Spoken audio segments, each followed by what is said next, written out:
Race manipulation or unfortunate coincidence? Let's talk about it. Yo, what's up everyone? My name is Jet. Welcome back to an episode of Inside Lines. Hope you're having a wonderful Monday, or try to have a wonderful Monday morning at least. We have so much to talk about, from quite possibly the most controversial finish in NASCAR history. At the very least, one of the most controversial finishes in the sport's history. Now, yesterday's video, if you saw it, some people didn't like my opinion on it, and that's okay. But that was more of a in the moment, like in the heat of the moment type of situation, because I was very, very pissed. Obviously, I've calmed down now. Now I don't really care as much. I've moved on from it. But there is still so much to kind of go over as to what exactly happened and what could happen later on in the week. Now, there are multiple drivers we're going to be looking at. The 20 of Christopher Bell, the 1 of Chastain, the 3 of Austin Dillon, the 16 of Gisbergen, and the 23 of Bubba Wallace. Those are the major parties we're going to be looking at here tonight, or in this episode. So let's go over it one by one. Now, one thing I didn't mention in yesterday's video was Elton Sawyer. He gave a press conference following what happened at Martinsville. I'll leave a link in the description down below if you want to listen to the full transcript. I'll just take some key notes from it. The first quote, which I think is hilarious. He said, quote, "Excited to get to Phoenix next week. Thought our competitors, the playoff system, I would say it has delivered. It puts these guys on 10-10s and they have to bring their A game every week. A fan watching today, you saw everything you wanted to see." Yeah, Elton. I genuinely think we should start drug testing our officials because they clearly are not in the right state of mind. As a fan, the race, yes, loved it. What happened on the final laps? No one loved that. I don't understand. I don't understand. Like what, like they looked at this race and thought it was amazing what we saw, the drama and everything like that. There's good drama, and then there's drama that makes the sport look stupid. This is one of those moments where the sport looks stupid. Now, if you remember watching this race, you notice that it took forever, 20 to 30 minutes for NASCAR to come up with a decision.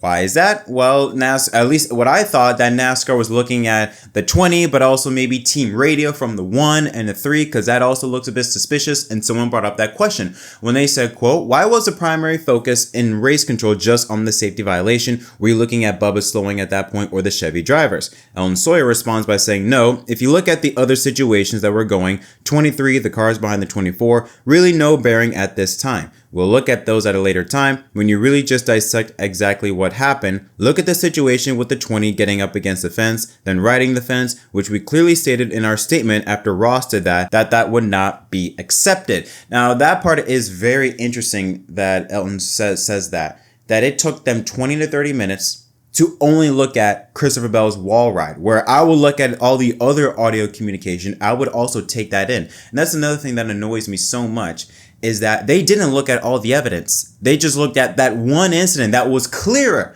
as day that, okay, you have to look at that. Whereas the other incidents, it takes time to listen into those audio recordings. That, in my eyes, NASCAR just used Christopher Bell's move as a scapegoat as a way to kind of push all the blame to the 20 team and not at their own faults or at their own misjudgment. Because there was audio clips that we'll get into later on this episode that kind of tells a much bigger story about the situation, not just the 20's quote-unquote wall ride. Why am I bringing up the wall ride first? It's because I want you to watch. Let's watch Christopher Bell's wall ride, supposedly entering turns 3 and 4.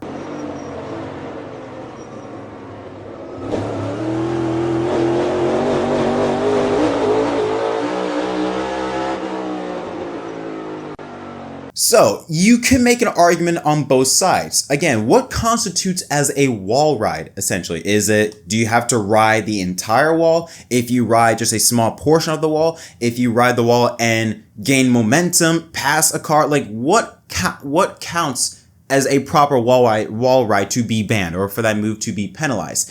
Now, I bring that up, and I also bring up this. Let's flash back to July of 2023 at Richmond Raceway.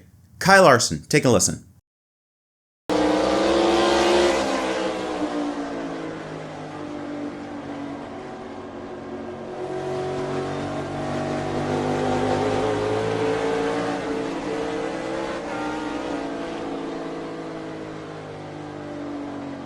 Now, Bell was penalized for that move. Kyle Larson was not.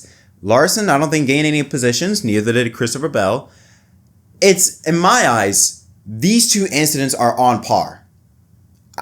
What Larson did, he didn't fully ride the wall, but he was gassing it up. He was still on the throttle and bouncing off the wall. Same thing what Christopher Bell did, in my eyes. So the way it looks at it, to me, is another example of inconsistent officiating by NASCAR's part. So that one is pretty much cut and dry. But now let's get into the 4 other drivers I mentioned. The 1, the 3, the 16, and the 23's in-car audio, because it tells a pretty big story. Now, in reference to Christopher Bell, let's look at the 23 of Bubba Wallace's in-car audio, considering that 2311 and JGR are technically aligned. So, of course, on the outside perspective, at first glance, okay, with Bubba slowing down so much, he did that on purpose, or the 23 team did that on purpose to give Christopher Bell that point.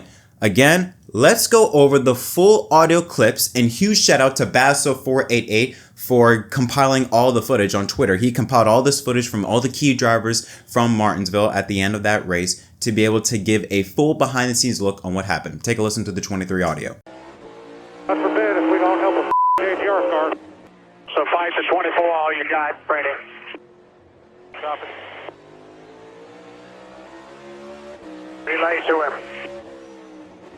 10-4, I will. 24 is a half straightaway line. Next position out back is the 20. 20 is just in the 3. Tell him how far back the 20 is, Brady.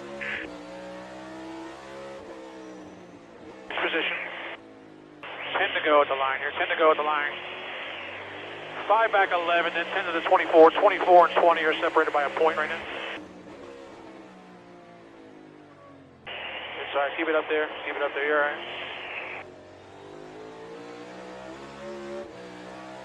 Gonna clean up good.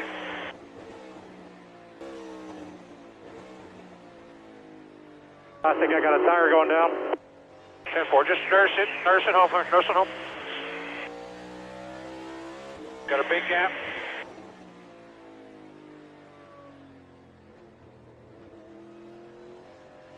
Keep rolling here, keep rolling. 2 to go. Cut him to 45, had a fire. Sorry, coming to white here, coming to white. Just hold it up top for this whole group here. Hold it up top for this whole group. Hold it up top, coming to the white. Hold it up top, hold it up top. Hold it up top, got a big group coming here, big group coming on the bottom. Hold it up here, hold it up top. Hold it up top. 2 back to the 20, gonna be on the bottom. Inside 20, hold it up top here, keep holding it up top.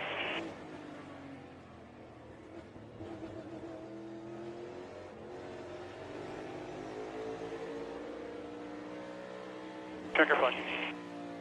Alright, we were loose that run. You need a fire extinguisher, you okay there as far as brakes? I'm okay, I think. Just watch here. Tire looked up, but I can't tell there. It looked just like the last couple laps there. Just be careful getting in here, maybe on fire like a 45.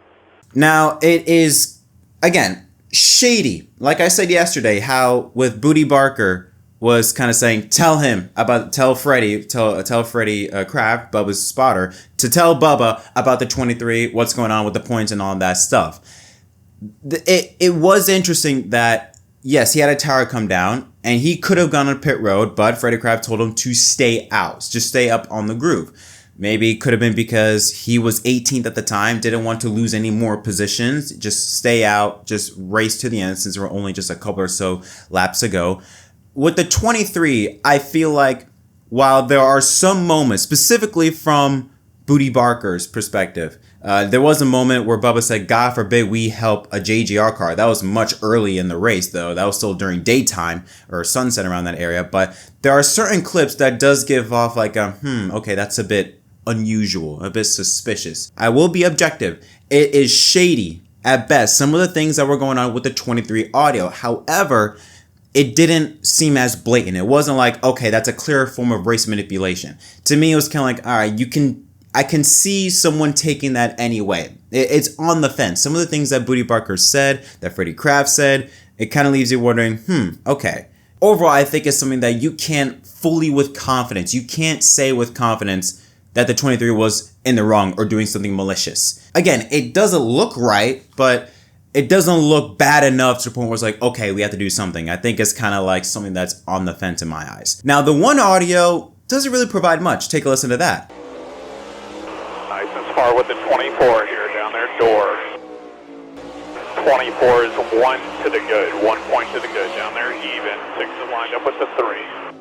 For majority of those final few laps, Brandon McReynolds, the spotter for the 1 team, really was just saying inside, 3 car, 6 lined up behind. Like, he was just giving out normal spotter information to the driver. The 3 and the 16, on the other hand, Chevrolet has got to explain themselves. Let's first listen to the 16 audio. This is pretty damning. Take a listen. Still tight on you, outside, 24. 12's pushing you, 12's pushing you. He's going to try to wreck you. Inside, 1 outside, clear. Okay, then don't forget what the 12 did to you earlier, alright?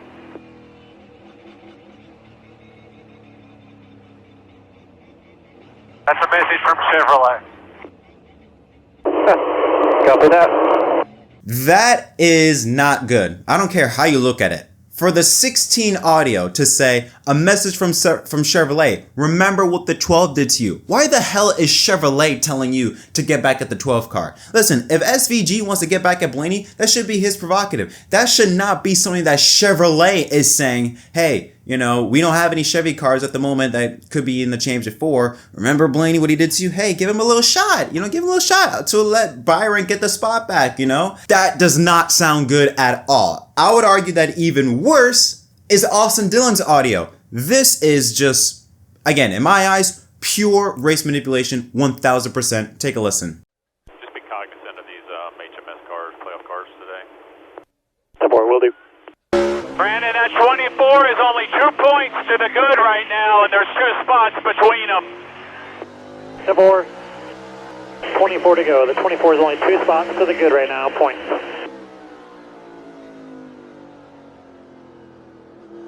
If we pass him, he'll be out. Who is he racing? He just can't give up spots.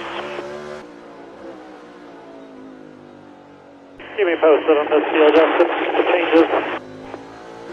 About 1.5, 77, 1 with him. You know the deal? Trying to find him and tell him. Justin, you tell crew chief also clear off. Out to go! 10-4, does the 1 crew chief know the deal?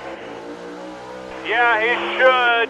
Now, here's the thing. This isn't the first time we've heard the 3 spotter say some sinister stuff. Go back at Richmond a few weeks ago where he told the 22 car, tell him to dump the 22, wreck him. This isn't the first time we've heard the 3 team say stuff that is a bit shady. You also have to compile with the fact that the 3 team is already under investigation kind of by getting information from a JGR engineer that was reported at Charlotte a couple weeks ago. So many things were revolving around RCR doing some sinister stuff both on and off the racetrack. And this is another example. You could take this as the 3 telling the 1, hey, do you know what the deal is? Like, hey, let's race clean. Let's be careful around the 24 team because he is in a playoff situation. And that could be the case.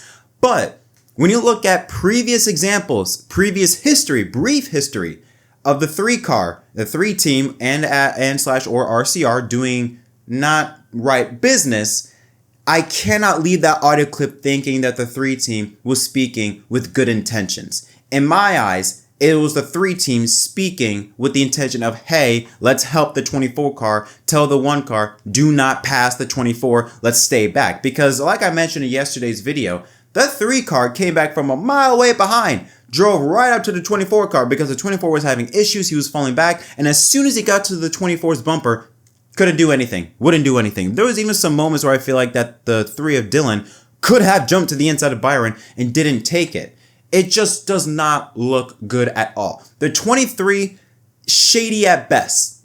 It's on the fence. The 16 with that message from Chevrolet does not sound good at all, and neither does the 3. The 3 and the 16, in my eyes, could be under a serious watch by NASCAR in the next coming days, because those, in my eyes, were the most damning audio clips of a form of race manipulation. The 1 and the 23 was kind of like, okay.